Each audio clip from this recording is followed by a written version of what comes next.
कागल पंचतारांकित औद्योगिक वसाहतीमधील पॅकेजिंग कारखान्यात आज सकाळी एक भीषण अपघात घडला। बॉक्स तयार करणाऱ्या मशीनमध्ये अडकून 38 वर्षीय कामगार सागर गोरख कांबळेचा मृत्यू झाला।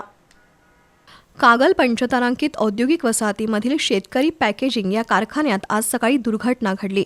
या कारखान्यात मशीनच्या सहाय्याने कागदापासून विविध प्रकारचे बॉक्स तयार करून त्यावर छपाई केली जाते। 38 वर्षाचा सागर गोरख कांबळे मूळचा हातकणंगले तालुक्यातील भेंडवळे इथला रहिवासी होता। सध्या तो पट्टण कोडोलीत भाड्याने राहायचा। आज सकाळी कारखान्यात काम करताना अचानक सागर कांबळे मशीनमध्ये अडकला। त्यावेळी कारखान्यात एकूण 4 जण उपस्थित होते। सागर मशीनमध्ये अडकल्याचं दिसताच शेजारच्या कामगारांना ताबडतोब मशीन बंद करून जखमी सागरला तातडीने सीपीआर मध्ये दाखल केलं। मात्र उपचारापूर्वीच डॉक्टरांनी त्याला मृत घोषित केलं।